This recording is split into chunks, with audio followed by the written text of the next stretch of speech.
Olá, seguidores. No vídeo de hoje falar sobre fundos imobiliários que eu aceito pagar ágil.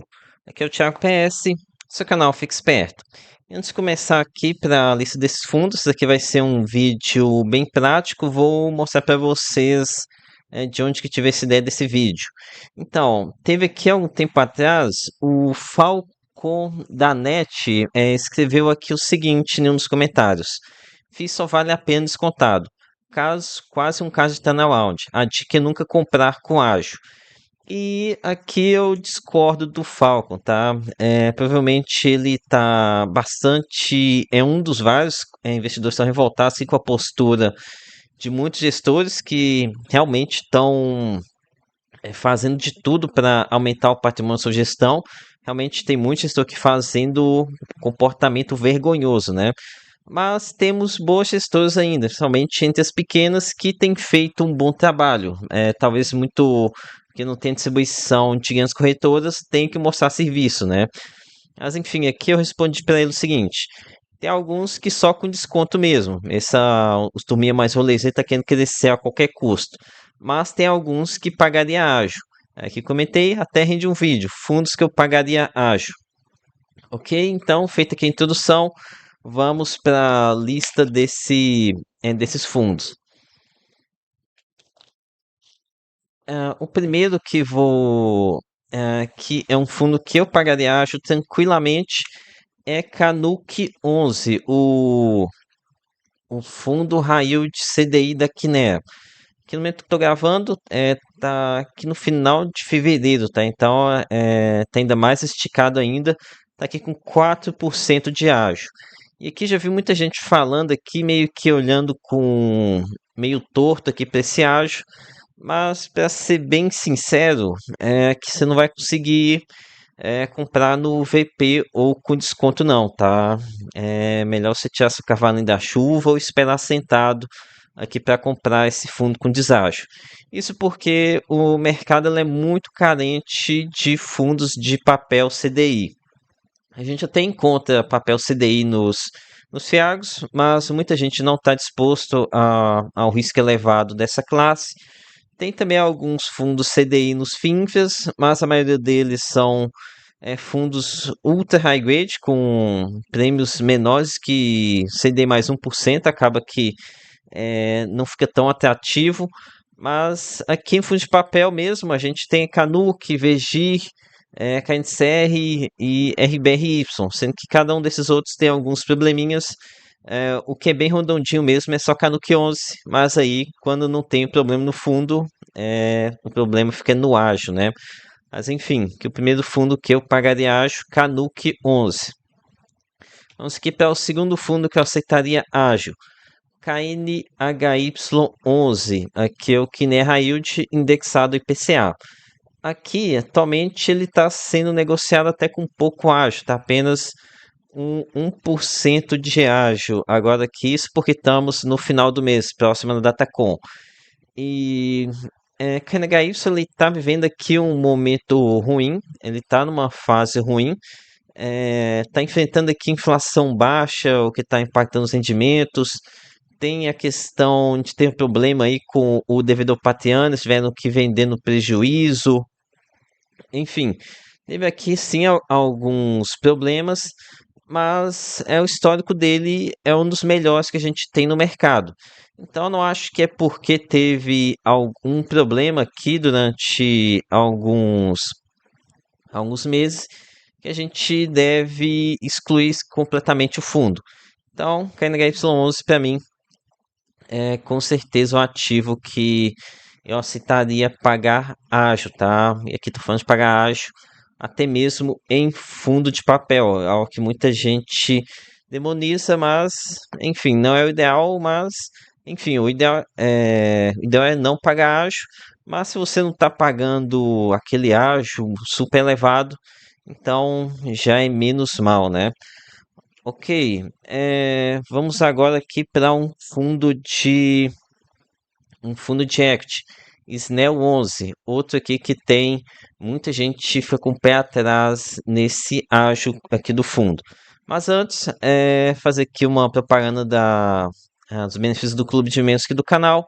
Tem vocês que um dos benefícios aqui da precificação papel é o preço teto PVP, que é uma forma que eu utilizo para precificar aqui o preço que eu aceito pagar em fundos de papel. Basicamente, por exemplo, aqui Mana 11.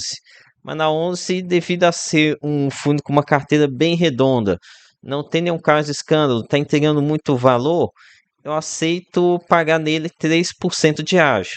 Então, se o VP atual é 9,46 vezes 1,03, meu preço teto nele, pensando em holder, seria 9,74. Então, comparando o preço atual, daria uma mais segurança de 4,55. Então, esse aqui é nos benefícios. Faço aqui para a maioria dos fundos de papel, FINFRA, e Fiagros. Caso tenha interesse, clique no primeiro link na descrição para ter acesso. Ok, voltando agora para Snell 11.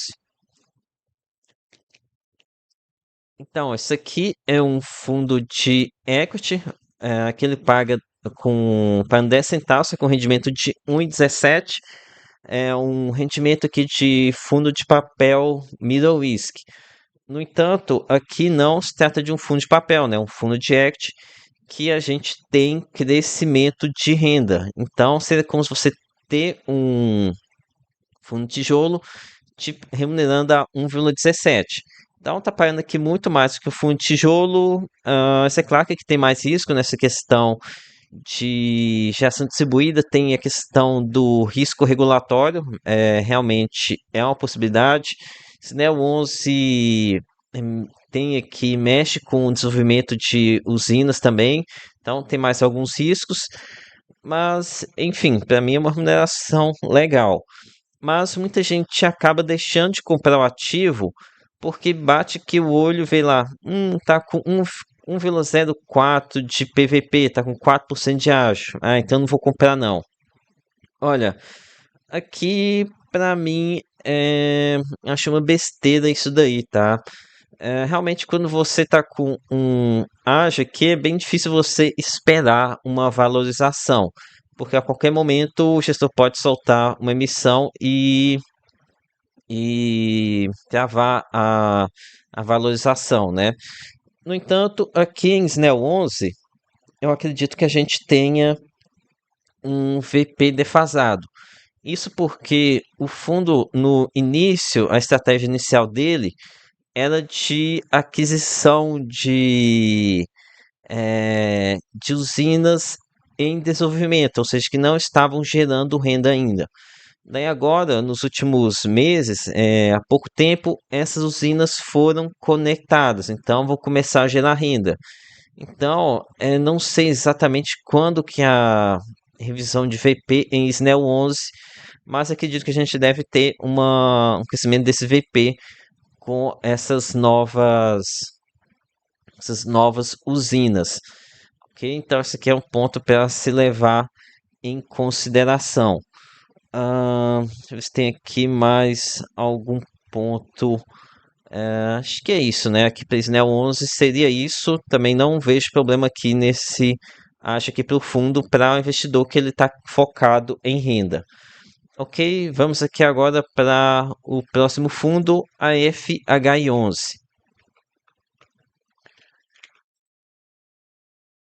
Então, a FHI11, não estou gravando, ele está em cima do VP, simplesmente bem em cima, né? Mas já é mas isso aqui porque ele tá um pouco longe da Tacon, né? Se aproximando dos Datacom rendimentos, ele geralmente fica com um pouco mais de ágio.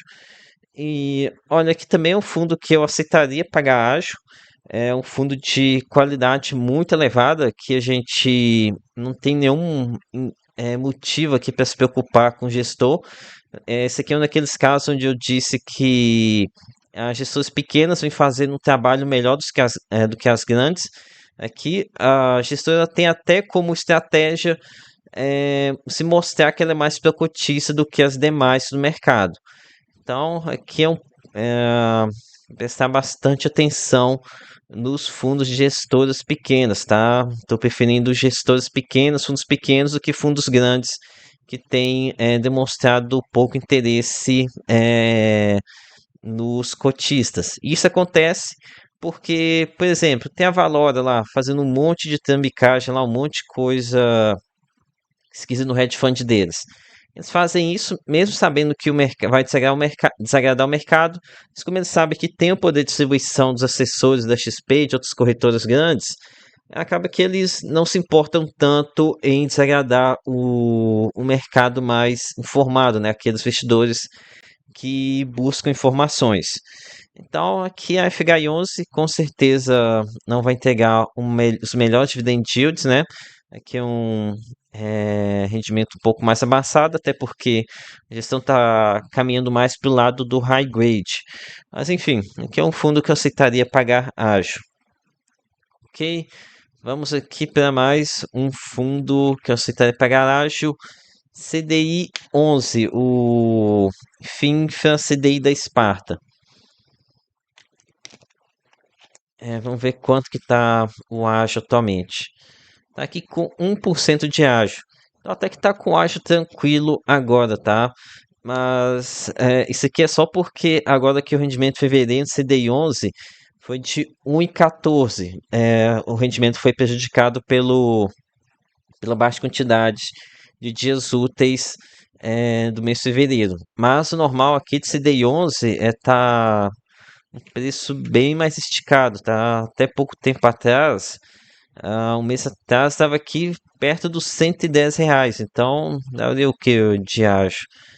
Daria aqui por volta de uns 5% de ágio num fundo de papel. Mas, apesar disso, eu ainda assim eu pagaria ágio em CDI 11. A Sparta ela faz um belo trabalho, tá? É, além de, mesmo sendo um fundo extremamente seguro, um fundo ultra high grade, os gestores conseguem entregar um rendimento que não é condizente com o risco, ou seja, tem que o rendimento de middle risk, ou talvez até alguns momentos de high yield, mesmo tendo uma carteira extremamente high grade. Então, a gente pega que o histórico de rendimento deles realmente é excelente. Uh, que agora que isso não pode esperar que esse rendimento vai se manter em patamares tão elevados, né? Que é um fundo high grade indexado ao CDI. Como eu comentei lá no Canuck 11, aqui temos um prêmio bem reduzido, né? Então, caindo a Selic, o fundo tende a sentir bastante. Mas enfim, aqui é um fundo de altíssima qualidade também, que eu aceitaria pagar pelo menos um pouco de ágio. Ok, então esses aqui foram alguns dos fundos que eu aceitaria pagar ágio. Isso aqui considerando o momento atual. Pode chegar aqui um momento do mercado em que as opções de compra barata acabaram se esgotando tanto que mais outros fundos acabam que a gente vai ter que aceitar pagar ágio também. Ok, então por esse vídeo é isso. Peça aqui o seu like, se inscreva no canal. Lembre-se que nada aqui é recomendação de compra ou de venda. Até a próxima.